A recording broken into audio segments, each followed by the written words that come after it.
Hi everybody and welcome back to another tutorial from my Simply series range of books. Today I'm going to be taking you through Echoes, which is from my Simply Romantic, so I do hope you like it. If you want to know where I got the book, there'll be a link coming up above my head, or there'll be a direct link in the description bar underneath this video.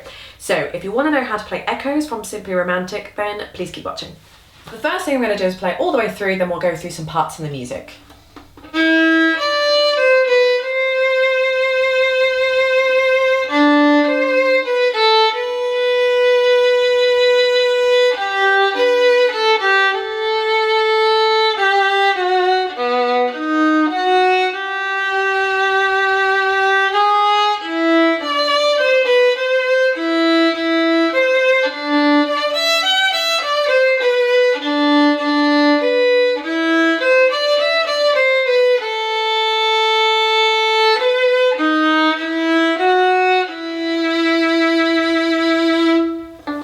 Okay, so the first thing I want to address is those tied notes in the first real bar, or probably what you guys would see as the second bar. So in other words, it's the C, which is lasting for 4 beats, and it's tied to another C worth 1 beat. So just make sure that you've got enough bow.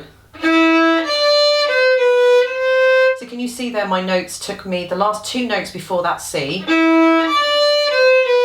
I'm all the way to the point of the bow, so I've got 1, 2, 3, 4, 1. So if I play from the beginning, so you see they're taking me down to the point of the bow. 1, 2,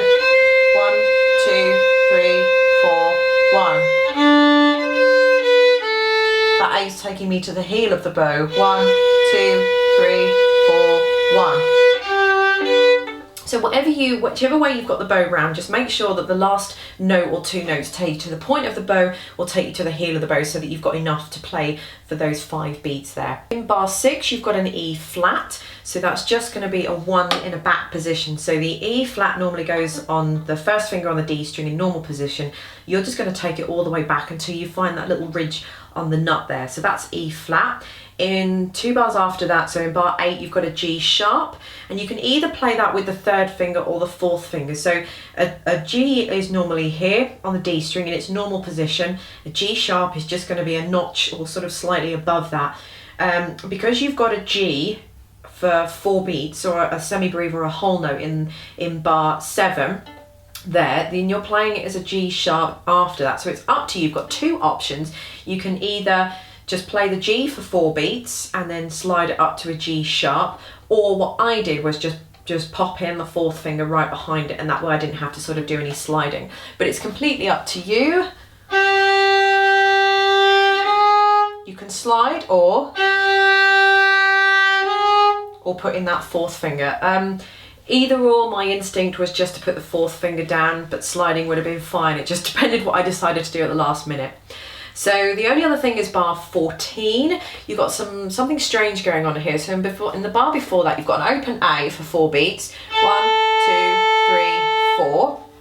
And then I've said to you put a 2 on the B, which is unusual because you normally put a 1 on the B. But the only reason why I've done that is if you put a 2 on that B, the next note is an E flat. And we know from earlier the E flat is in its back position. If you put a 1 on the B, trying to move the 1 to a back position immediately after it isn't going to get you a clean transition between the 2 notes. So it might be a little bit awkward, but you've got an open A, so you've got 4 beats to prepare yourself.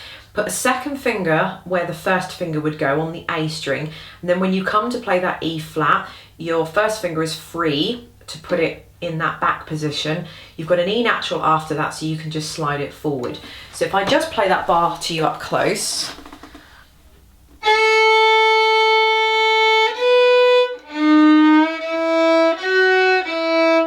So if I do that 4 again, so if I do that A again,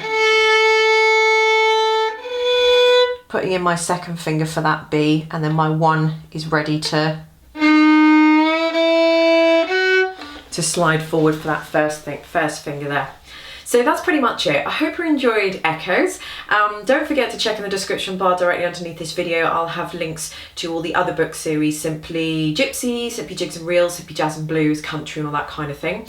And I hope you enjoyed it, and hopefully I'll see you in the next video.